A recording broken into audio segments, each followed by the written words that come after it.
Good afternoon students. आज हम देखेंगे व्हीटस्टोन ब्रिज। ठीक है, इसके पहले किरचॉफ्स लॉ देख लिया था, अब हमें देखना है व्हीटस्टोन ब्रिज। ठीक है, ये ब्रिज इस तरह से सिस्टम किया हुआ है, ये ब्रिज इस तरह से सिस्टम किया हुआ है, इसमें इस तरह से रेजिस्टेंस का अरेंजमेंट है। ठीक है, और इलेक्ट्रिकल सर्किट इस तरह से अरेंज है कि जब नल डिफ्लेक्शन हो, यदि हम गैल्वेनोमीटर लगाए और नल डिफ्लेक्शन हो, तो जो अलग अलग ब्रांच में रेजिस्टेंस लगा हुआ है तो उनका जो रेशियो है वो इक्वल होगा। ठीक है, तो ये रेशियो इक्वल करके जब हम नल पॉइंट निकाल के लाए या गैल्वेनोमीटर में डिफ्लेक्शन नो डिफ्लेक्शन हो या नल पॉइंट पर डिफ्लेक्शन हो, तो उस समय ये जो ब्रांचेस है इनके जो रेजिस्टेंस है वो प्रपोर्शन में होता है। ठीक है, तो सबसे पहले हम ये डायग्राम समझते हैं कि एक्चुअली किस तरह से ये ब्रिज तैयार किया हुआ है। ठीक है, तो ये होता है एक्चुअली क्वाड्रिलेटरल। ठीक है, अब ज़रूरी नहीं लेंथ सब सेम हो, है ना, या सेम ही रेजिस्टेंस हो, कम ज़्यादा हो सकता है। ठीक है, तो ये एक रेजिस्टेंस,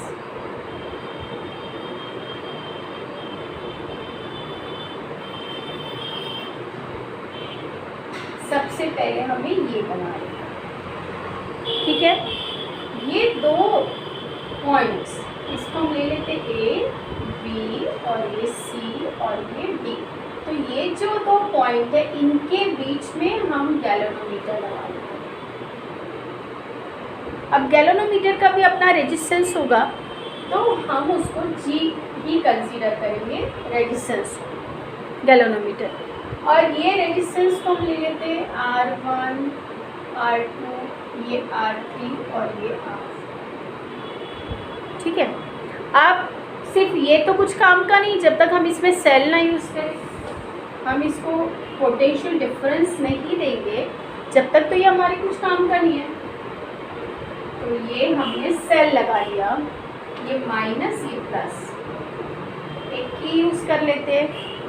ठीक है, अब इसमें और रियोस्टेट वगैरह यूज़ कर सकते हैं, लेकिन अभी तो हमको प्रिंसिपल देखना है, इसका थ्योरी देखनी है, तो हम इसको डायरेक्ट अभी कनेक्ट करेंगे।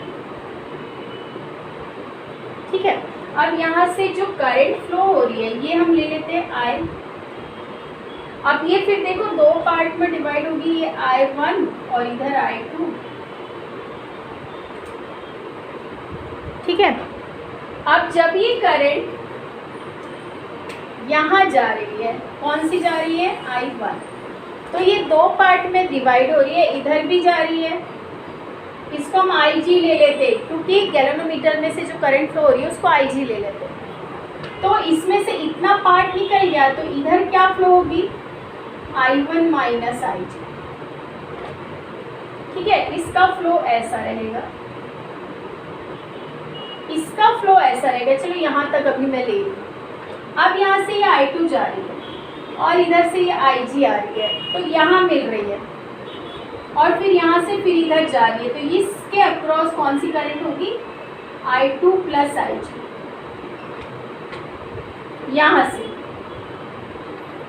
अब देखो, यहाँ से I1 माइनस IG आ रही है, इधर से I2 प्लस IG आ रही है, इन दोनों में मतलब I1 माइनस IG आ रही है प्लस I2 प्लस IG आ रही है, तो IG से IG कैंसिल, मतलब I1 प्लस I2 यहाँ से आ रही है, और I1 प्लस I2 क्या है, I।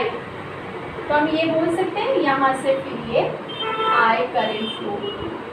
करंट का डायरेक्शन और करंट आपको अच्छे से समझ में आ जाना चाहिए, कैसे फ्लो कराना है, समझ में आया। यदि ये चीज़ें क्लियर है तो फिर आपको कहीं कुछ प्रॉब्लम नहीं होगी। ठीक है, तो अब ये देख लिया, अब हम किरचॉफ्स लॉ पढ़ चुके, उसके अकॉर्डिंग हम लूप फॉर्म करते हैं। फिर लूप के अकॉर्डिंग हम क्या देखेंगे, क्या निकालना है हमको, कुछ प्रपोर्शन मतलब R1 R2 और R3 R4 में रिलेशन निकालना। ठीक है, तो अब चलो देखते हैं। अब देखो मैं यहाँ पर देखो ये लूप बन रहा है, कौन सा, ABDA। इन लूप ABDA पूरा जो लूप है वो उसके डायरेक्शन में है, करंट के डायरेक्शन में। तो हम क्या लेंगे, R1 I1 माइनस, अब यहाँ पर क्या आ जाएगा, IG इंटू जी। यहाँ पर जो रेजिस्टेंस है गैल्वेनोमीटर का वो G है, करंट फ्लो हो रही है IG, तो क्या आ जाएगा IG इंटू जी। ये दोनों के अक्रॉस, ये दोनों पॉइंट के अक्रॉस यहाँ पोटेंशियल डिफरेंस। ठीक है, फिर माइनस ये, तो इस लूप में ये अपोजिट डायरेक्शन में जा रहा है लूप और करंट इस डायरेक्शन में, तो ये हो गई प्लस I2 R। ठीक है, अब हमने क्या बोला था, ये व्हीटस्टोन नेटवर्क का प्रिंसिपल मेन क्या है, ये दोनों पॉइंट पर पोटेंशियल डिफरेंस सेम होना, सेम मतलब ज़ीरो होना। ये दोनों पॉइंट पर पोटेंशियल डिफरेंस यदि ज़ीरो है, ठीक है, मतलब यहाँ नल डिफ्लेक्शन है, दोनों पे VB और VD सेम होगा, तभी यहाँ नल डिफ्लेक्शन आएगा। समझ में आया? तो जब ये नल डिफ्लेक्शन होगा, वही कंडीशन में हम व्हीटस्टोन नेटवर्क की बात कर रहे हैं, तो जब ये दोनों का डिफरेंस सेम होगा तो यहाँ नल डिफ्लेक्शन आएगा, मतलब यहाँ पर क्या होगा, ज़ीरो। तो पोटेंशियल डिफरेंस जब क्या होगा, ये ज़ीरो, तो ये चीज़ नहीं आएगी। तो प्लस I2 R3 लिखना ज़रूरी था क्योंकि आपको समझाना था। ठीक है, लेकिन क्यों हम वो नहीं लिखेंगे, क्यों वो ज़ीरो आएगा, क्योंकि हमको नल डिफ्लेक्शन के समय ही हम ये चीज़ ले रहे हैं, इसलिए वो जो डिफरेंस है पोटेंशियल डिफरेंस वो कैसा रहेगा, सेम मतलब ज़ीरो। तो इसलिए वो जो यहाँ पर पोटेंशियल डिफरेंस आएगा ज़ीरो, इसलिए यही चीज़ रहेगी इज इक्वल टू ज़ीरो। यही लेके चले थे हम, ये आ गया। तो चलो यहाँ से हम ये माइनस है तो हम क्या लिख सकते हैं, R1 I1 is equal to I2 R3, मतलब इसको इधर ले गए तो ये प्लस हो जाएगा, तो हम ऐसा लिख सकते हैं। ठीक है, अब हम दूसरा लूप लेते हैं। दूसरा लूप क्या ले लेते हैं हम, इन लूप BCDB,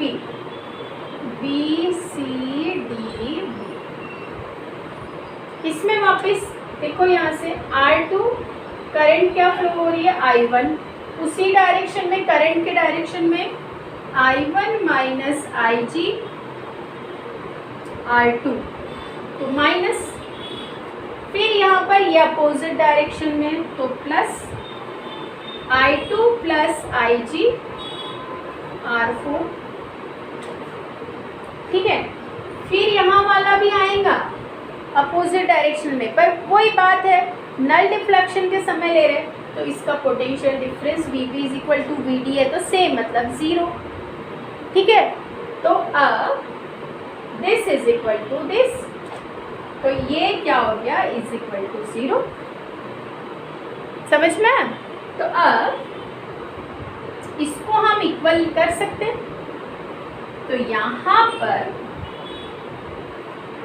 इसको हम इधर उधर ले सकते हैं, तो क्या हो जाएगा यहाँ पर, ये माइनस I, मतलब इसको एक्सपांड कर लेते हैं, I1 R2 plus IG R2 plus I2 R4 plus IG R4, ठीक है, इज इक्वल टू ज़ीरो। एक ये इक्वेशन मिल गया अपने को, और एक इक्वेशन मिल सकता है, हम और भी एक लूप लेके चल सकते हैं। ठीक है, कौन सा, ABCD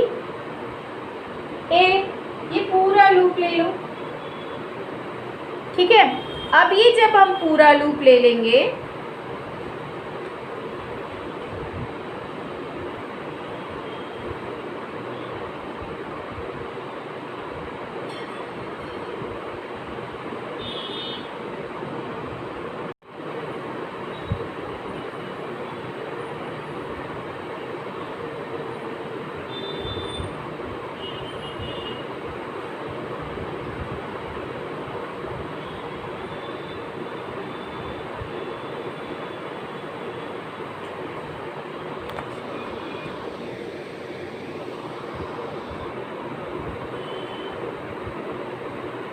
चलो अब देखो ये कर लिया हमने। अब यहाँ पर हमने क्या बोला, ये पोटेंशियल डिफरेंस सेम हो तो यहाँ पे नल डिफ्लेक्शन आएगा, मतलब Ig इज इक्वल टू भी 0 होगी तभी तो नल डिफ्लेक्शन आएगा। गैल्वेनोमीटर क्या करता है, करंट मेज़र करता है ना, और करंट मेज़र करता है तो वो 0 डिफ्लेक्शन बताएगा, मतलब Ig की वैल्यू 0 होगी। तो यहाँ यदि ये मैं 0 पुट कर दूँ तो क्या हो जाएगा, -I1R2 plus I2R4 is equal to 0। ठीक है, तो अब मैं यहाँ पे थोड़ा ऊपर लिख लेती हूँ। तो ये क्या आ गया, ये इक्वेशन 1 दे दो और इसको इक्वेशन 2 दे दो। इसको और हम कर सकते हैं कि I1R2 is equal to I2R4, ये इक्वेशन 2 और ये इक्वेशन 1।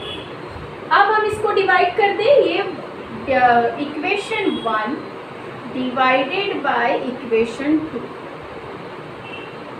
ठीक है, तो क्या हो जाएगा, I1 upon I1R2 is equal I2R3 upon I2R4। ठीक है, तो क्या हो गया, I2 से I2 कैंसिल, I1 से I1। तो रिजल्ट हमको क्या मिल गया, रिजल्ट हमें क्या मिल गया यहाँ पर, R1R2 is equal to R3R4 आ गया। R1R2 जहाँ से करंट सेम फ्लो हो रही है, सेम नहीं, I1 और ये समझो B और D के आसपास वाले, ये वाला जो मतलब लाइन है बीच वाली B और D, इसके आसपास वाले, ये ध्यान रखना पड़ता है। यदि मैंने इसको ले लिया P, इसको ले लिया Q, इसको ले लिया R और इसको ले लिया S, तो क्या लिखेंगे हम, P upon Q is equal to R upon S। क्योंकि आपने P upon R, Q upon S ले लिया तो प्रॉब्लम हो जाएगी। चलेगा, लेकिन हम P बाय R यहाँ ला लें और Q यहाँ लेके चले जाए, P बाय Q, R यहाँ था, इसको इधर और इसको इधर ले गए तो भी चलता है। ठीक है, बट ये ज़्यादा ध्यान रखो आप, P by Q R by S, ये दोनों का रेशियो इज इक्वल टू ये दोनों का रेशियो। ठीक है, और कब हमने फाइंड किया ये चीज़, जब B और D पर पोटेंशियल डिफरेंस सेम हो, मतलब VB is equal to VD हो, तो यहाँ जो करंट IG होती है वो होगी 0 और गैल्वेनोमीटर में नल डिफ्लेक्शन बताएगा, तब जा कर के हमारी ये वाली कंडीशन फुलफिल होगी। R1 बाय R2 या P by Q is equal to R3 by R4 या R बाय S। ये इसलिए लिखा मैंने PQRS क्योंकि मैंने अभी देखा आपकी बुक में PQ के फॉर्म में दिया हुआ है, तो आप कंफ्यूज नहीं होना। R1 R2 R3 R4 किसी भी फॉर्म में आ सकता है वो, ठीक है, इसलिए आपको ये ध्यान रखना है। तो देखो कहीं पे भी यदि इस तरह से 4 रेजिस्टेंस है और हमारे पास कहीं ऐसा B और D पॉइंट बन रहे हैं तो हम वहाँ व्हिटस्टोन नेटवर्क यूज़ कर सकते हैं। मतलब हम वहाँ पे नल डिफ्लेक्शन ला करके ये दोनों ब्रांचेस के और ये दोनों ब्रांचेस के रेजिस्टेंसेस का जो रेशियो है वो हम इक्वल लिख सकते हैं और उसके अकॉर्डिंग हम वैल्यू फाइंड कर सकते हैं यदि न्यूमेरिकल है तो। ठीक है, तो इस तरह से ये होता है व्हीटस्टोन नेटवर्क। अब देखो ये किस पर डिपेंड था, किरचॉफ्स लॉ पे, और ये कौन सा लूप वाला जो वोल्टेज लॉ है, वोल्टेज लॉ भी यूज़ हुआ और आप यहाँ लिख सकते थे I1 + I2 = I, फिर हमने ये भी उसी के अकॉर्डिंग निकाला, जंक्शन लॉ के अकॉर्डिंग ही निकाला। तो मतलब किरचॉफ्स के दोनों लॉज यहाँ पे यूज़ हो रहा है, इसलिए वो चीज़ यदि समझ में आएंगी तो ही आपको ये सारी चीज़ें आगे की समझ में आ सकती। ठीक है, तो देखो ये हो गया व्हीटस्टोन नेटवर्क। अब है इसकी एप्लीकेशन। बस ये ध्यान रखना है कि ये जो R1 R2 कहीं आप उल्टा सीधा ना लिख लो, ठीक है, ये ध्यान रखना। तो पूरा नहीं तो पूरा न्यूमेरिकल रॉन्ग हो जाएगा यदि तुमने ये R1 R2 है ही बोला और कभी R1 इधर दिया R2 इधर दिया तो फिर आफत हो जाएगी। इसलिए ये branch upon this upon this, ये ध्यान रखें। अभी हम इसकी एप्लीकेशन देखेंगे और इस चैप्टर के बहुत सारे मतलब 4 to 5 एक्सपेरिमेंट है इससे रिलेटेड। ठीक है, तो मेन इसका एप्लीकेशन है एक मीटर ब्रिज।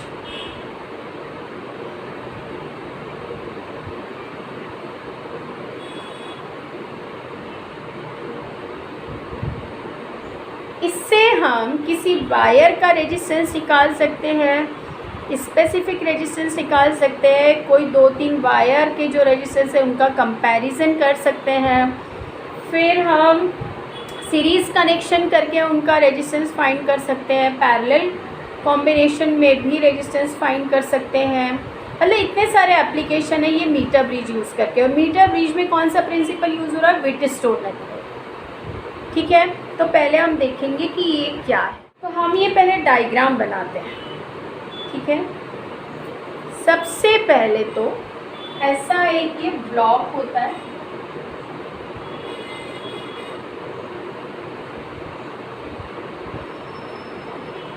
लकड़ी का। ठीक है, ऐसी एक पट्टी टाइप होती है ना, लॉग।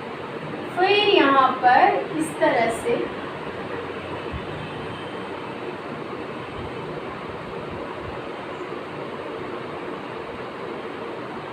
ये मेटल की पट्टियाँ लगी होती है, मेटल की स्ट्रिप्स लगी होती है। ठीक है, 1 इंच वगैरह की विड्थ होती है और इस तरह की स्ट्रिप्स लगी होती है। और यहाँ से यहाँ तक पे ये 1 मीटर वायर होता है। ठीक है, आपको शायद यहाँ नहीं समझ में आया होगा।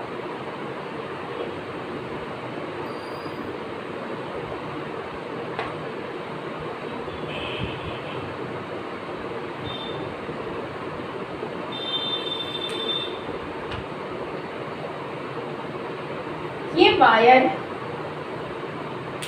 ठीक, अब यहाँ पर एक पॉइंट होता है, यहाँ पर ऐसे स्क्रू लगे हुए होते हैं जिससे कि हम ये कनेक्ट कर सकें। ठीक है, और इस पॉइंट से हम इस तरह से जॉकी यूज़ करते हैं। जॉकी मतलब ये वायर होता है, उसमें कुछ और मेटल का ही लगा रहता है जिसको कि हम ये इससे वायर टच कर सकते हैं, वायर को टच कर देते हैं।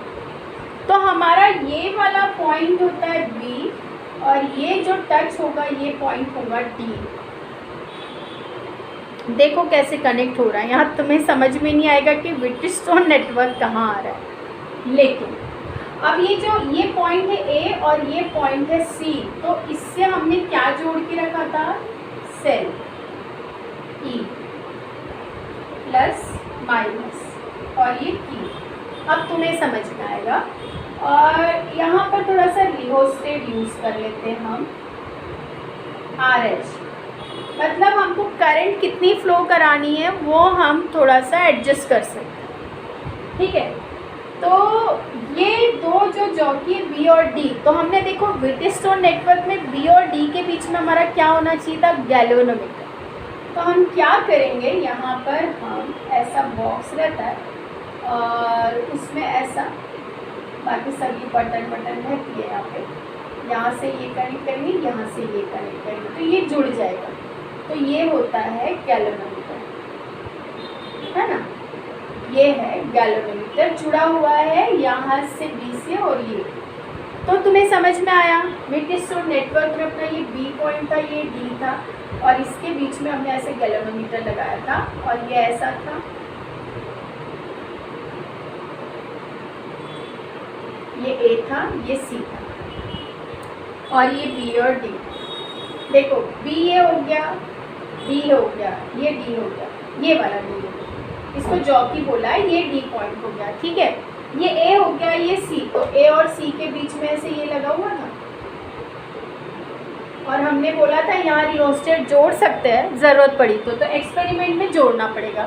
तो देखो हमारे 4 पॉइंट मिल गए, ए बी सी डी मिल गए, मतलब इनके बीच में गैप देखो, ये ए और डी, और अब ए और बी के बीच में ये जो रेजिस्टेंस है वो है ये ए और बी के बीच में ये वाला रेजिस्टेंस, बी और सी के बीच में हम यहाँ पे ये रेजिस्टेंस लगा देंगे, ठीक है। ये रेजिस्टेंस यहाँ लग गया, और ए और डी के बीच में ये लेंथ, ठीक है। अभी हम इसका जो नाम देंगे ना वो, और ये नाम देंगे, उसके अकॉर्डिंग ये लेंथ लिख देंगे, और डी और सी के बीच में ये लेंथ। अब आप बोलोगे हमने रेजिस्टेंस लिया था और आप यहाँ लेंथ की बात कर रहे हो, तो हमने जब ये रेजिस्टेंस पढ़ा है तो क्या बोला है, R is directly proportional to L. यदि हम एल फाइंड करते हैं तो भी हम रेजिस्टेंस ला सकते हैं, ठीक है। तो इसलिए इसके अकॉर्डिंग ये एक्सपेरिमेंट कर रहे हैं, ठीक है। तो हमारे पास ये वायर हो गया, तो एक में हम अननोन वायर लेके चलेंगे जिसको हम बोल सकते हैं एक्स, इसका रेजिस्टेंस नहीं मालूम। यहाँ पर हम लगा देते हैं रेजिस्टेंस बॉक्स, मतलब कि जिसमें से हम की निकालते हैं और हमको पता होता है हमने यहाँ इतना रेजिस्टेंस लगाया, हम इसको बोल देते हैं आर, ठीक। ये अननोन है, इसको फाइंड करेंगे, ठीक है। इसे इधर इसके साइड की जो डिस्टेंस है मैं इसको एल एक्स ले लेती हूँ, और आर के साइड की डिस्टेंस को मैं एल आर ले लेती हूँ। अब ये डिस्टेंस कब मेज़र करेंगे हम, जब हम ये जॉकी को इस पर चलाएंगे, सब ऑन कर लेंगे, और जब हम इसको जॉकी पर चलाएंगे तो घुमाएंगे किसी एक पॉइंट पर, हमको यहाँ जो डिफ्लेक्शन है वो 0 सेंटर में रहता है, तो यहाँ पर हमारा पॉइंटर आएगा, यहाँ हमारा पॉइंटर आया, मतलब 0 डिफ्लेक्शन आ गया। 0 डिफ्लेक्शन का मतलब हो गया VB = VD। उस समय हम ये लेंथ मेज़र करेंगे LX। अब ये मेज़र कर लिया तो ये भी मेज़र हो जाएगी LR, क्योंकि ये सिर्फ 1 मीटर वायर होता है, A और C के बीच में सिर्फ 1 मीटर वायर होता है। यदि ये 40 सेंटीमीटर है तो ये ऑटोमेटिकली 60 सेंटीमीटर होगी, 1 मीटर में 100 सेंटीमीटर होता है, तो इन दोनों का एडिशन हमेशा 100 होना चाहिए। एक्सपेरिमेंट करते समय ये भी ध्यान रखो, ठीक है। तो LX मिल गया, LR मिल गया, तो और ये हमारे पास X रेजिस्टेंस हो गया, और ये हो गया R। तो अकॉर्डिंग टू दिस ये था R1, R2, R3, R4। हमने क्या लिखा था, अब यहाँ R1 क्या है X, R2 क्या है, R3 क्या है LX, और R4 क्या है LR।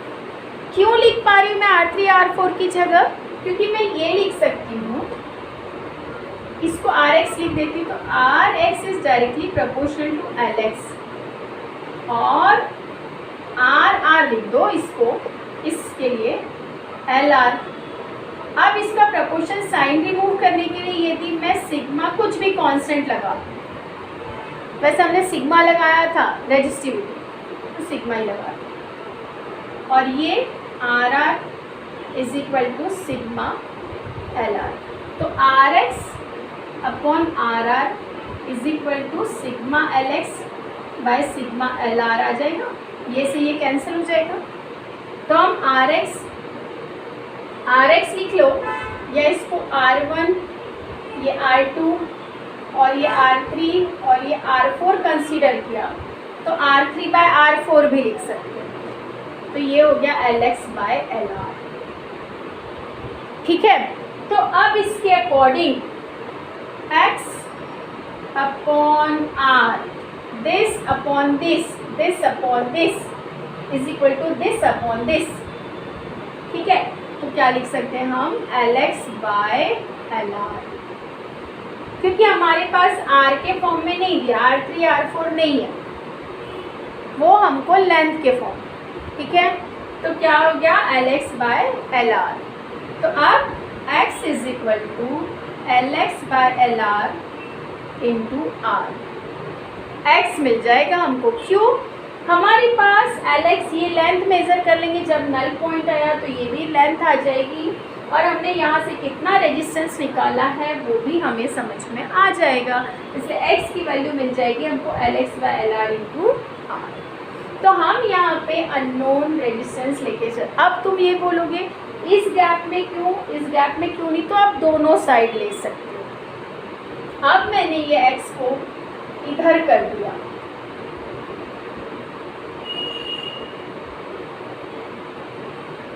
ये R को मैंने इधर कर दिया, उससे कोई फर्क नहीं पड़ता।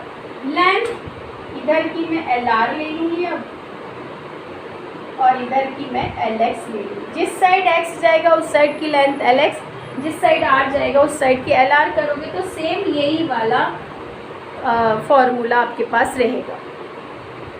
ठीक है, तो उस समय आपका इक्वेशन ये बनेगा और आप अननोन रेजिस्टेंस फाइंड कर सकते हैं वायर का। ठीक है, तो ये था फर्स्ट एप्लीकेशन कि आप मीटर ब्रिज से कैसे वायर का रेजिस्टेंस फाइंड कर सकते हैं। अब मैंने आपको ये बताया था कि आप सीरीज़ कॉम्बिनेशन और पैरेलल कॉम्बिनेशन करके भी रेजिस्टेंस फाइंड कर सकते हो। ठीक है, ये आपके सिलेबस में मतलब थ्योरी में नहीं है, पर मैं आपको एक्सप्लेन करती हूँ क्योंकि अपने को एक्सपेरिमेंट करना है, ये भी करना है और वो भी करना है। तो अब हम क्या करेंगे, यहाँ पर जब हम सीरीज़ वगैरह कनेक्ट करेंगे, जब सीरीज़ में करेंगे तो हमको यहाँ दो वायर लगेंगे। ये एक्स लिया मैंने, इधर बॉक्स पे लो, रेजिस्टेंस बॉक्स एक ही साइड, बाकी सारा वैसा ही रहेगा कनेक्शन। दो वायर लेना है तो ये एक ले लिया, X1 X2। ठीक है, ये हो गया सीरीज कनेक्शन। अब यही इन दोनों वायर को मैं ऐसे कनेक्ट करूंगी,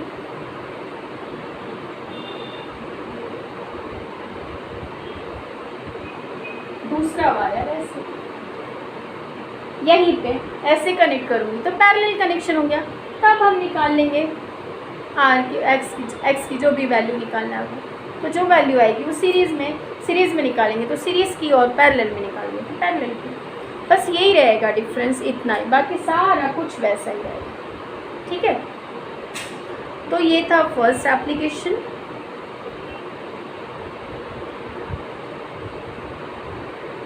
व्हीटस्टोन नेटवर्क का। अब जो मीटर ब्रिज है, हम उसकी भी एप्लीकेशन यदि देखें, या व्हीटस्टोन नेटवर्क के लिए हम बोलेंगे मीटर ब्रिज का यूज़ करते हैं, व्हीटस्टोन नेटवर्क का एप्लीकेशन में मीटर ब्रिज बताएंगे। और मीटर ब्रिज की और एप्लीकेशन यदि हम करें कि हम मीटर ब्रिज से क्या क्या मेज़र कर सकते हैं, तो मैंने सीरीज़ पैरेलल कॉम्बिनेशन आपको बताया कि ये रेजिस्टेंस भी फाइंड कर सकते हैं। एक और चीज़ है, ये जो हम गैल्वेनोमीटर लगाते हैं इसका हम रेजिस्टेंस फाइंड कर सकते हैं। मतलब जो हम G की वैल्यू बोलते हैं ना, इसका रेजिस्टेंस हम G लेके चलते हैं, तो हम ये G फाइंड कर सकते हैं।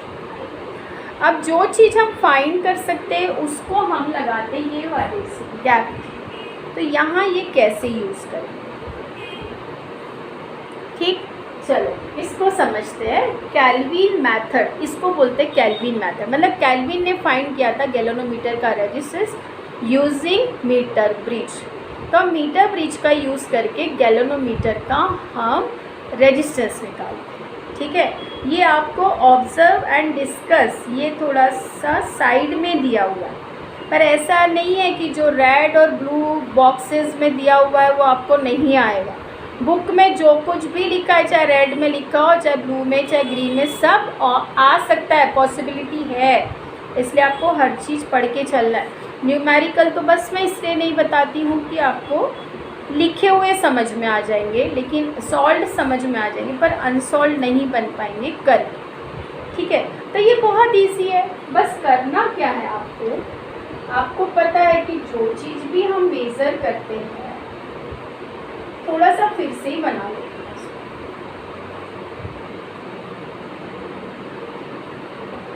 बहुत कीचड़ कीचड़ हो जाएगा नहीं तो। ये मैंने लाइन बनाया था,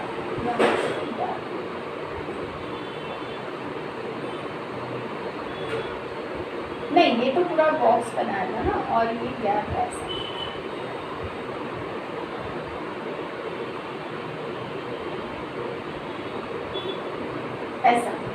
अब हमने अननोन वायर जहाँ लगाया था गैप में, वहाँ पर हम गैल्वेनोमीटर, क्योंकि हमको इसका रेजिस्टेंस फाइंड करना है। दूसरे साइड हमने रेजिस्टेंस बॉक्स लगाया था, वो रहने दो, जिसमें से हम नोन रेजिस्टेंस निकालेंगे और फिर उसके अकॉर्डिंग मेज़र करेंगे। और ये सेंटर से, और अच्छा अपना वायर कैसा था, वायर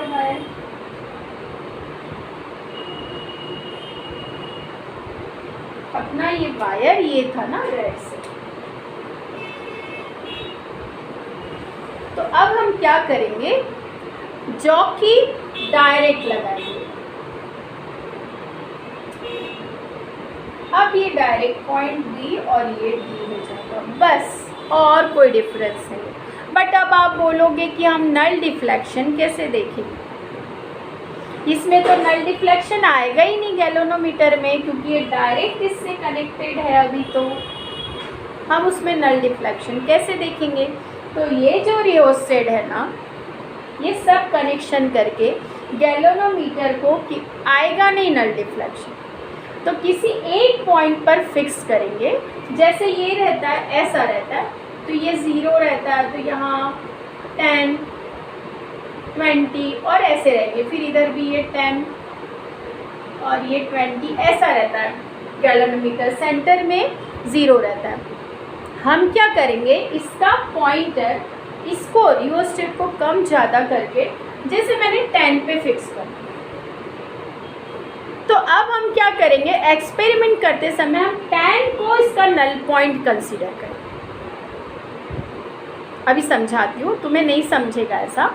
तो क्या करेंगे, हम 10 को नल पॉइंट कंसीडर करेंगे। मतलब हम इसको सेट ऐसा करेंगे कि वो 10 पर फिक्स हो जाए गैल्वेनोमीटर। 0 पर तो होगा ही नहीं, क्योंकि इसमें से डायरेक्ट करंट फ्लो, ठीक है।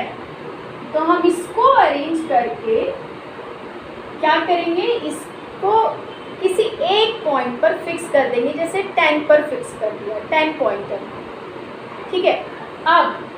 अब इसको छोड़ देंगे, फिक्स कर दिया हमने। अब जब हम ये जॉकी चलाएंगे तो गैल्वेनोमीटर में बहुत डिफ्लेक्शन होगा। इसको सरकाते जाएंगे वायर पर, और जिस पॉइंट पर वो 10 पर फिक्स होगा वो समय लेंगे हम, उस समय लेंथ ले लेंगे। तो इस साइड की लेंथ मैं ले लूँगी LG, और इस साइड की लेंथ मैं ले लूँगी LR। फिर सेम G/R, ये दोनों गैप का जो भी है resistance is equal to LG/LR, this divided by this. इसके पहले हम कर चुके, कैसा निकाला ये हमने। तो अब ये G बाय R, हाँ G की वैल्यू फाइंड करना, तो G is equal to LG by LR into R। आ रही है बात समझ में? क्या डिफरेंस है सिर्फ केल्विन मेथड में? हमको जिस मीटर ब्रिज में ये ध्यान रखना, जिस भी चीज़ का रेजिस्टेंस फाइंड करना उसको गैप में लगाना, ठीक है। और मीटर ब्रिज काम क्या कर रहा है? रेजिस्टेंस फाइंड करने का। कोई भी अपैरेटस हो, कोई भी डिवाइस हो, उसका यदि रेजिस्टेंस फाइंड करना है तो उसको हमको गैप में लगाना, ठीक है। और यदि गैल्वेनोमीटर नहीं है तो गैल्वेनोमीटर को यहाँ लगाएंगे, यदि गैल्वेनोमीटर का ही फाइंड करना है तो उसको यहाँ लगाएंगे और जॉब की डायरेक्ट यूज़ करेंगे, ठीक है। दूसरा, गैल्वेनोमीटर को किसी एक पॉइंटर पर फिक्स कर देंगे RH के थ्रू, रिहोस्टेट के थ्रू, ठीक है। और फिर उस पॉइंट को हम नल पॉइंट कंसीडर करेंगे। वायर को घुमाएंगे इस तरह से कि उस पॉइंट पर आकर ये वायर रुके, मतलब उस पॉइंट पर आए। जैसे यहाँ 10 हमने फिक्स किया है तो इसको ऐसा घुमाएंगे कि वो पॉइंटर 10 पे आ जाए, तो बस उसको फिक्स कर देंगे, उसको डी कंसीडर कर लेंगे। उसके लेफ्ट साइड की, इस साइड की जो डिस्टेंस है उसको LG और इस साइड की डिस्टेंस है उसको LR। ये फाइंड करेंगे, G by R is equal to हो जाएगा LG बाय LR, तो G is equal to LG by LR into R। इससे हम गैल्वेनोमीटर का रेजिस्टेंस फाइंड करेंगे, क्योंकि ये भी लेंथ निकल जाएगी, ये भी, RB भी हमको पता रहेगा कितना हम निकाल रहे हैं रेजिस्टेंस, ठीक है। तो इस तरह से G फाइंड कर लेंगे। इसको भी हम इसको इस गैप में, इसको इस गैप में लिख करके कर सकते हैं। यदि इसको इधर किया तो ये लेंथ LG हो जाएगी और ये इसको इधर किया तो ये लेंथ LR हो जाएगी, तो ये ही रेशियो रहेगा, ठीक है। तो इस तरह से ये मीटर ब्रिज का एप्लीकेशन हो गया, केल्विन मेथड। तो ये भी आपको करना है।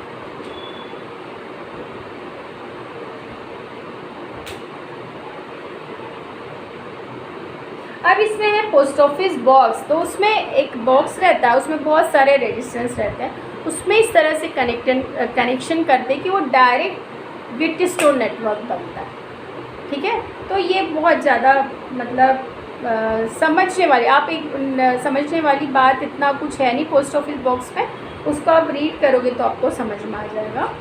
फिर अब हम इसके बाद देखेंगे पोटेंशियोमीटर, लेकिन नेक्स्ट लेक्चर में, ठीक है। तो आज के लिए इतना ही, बाय।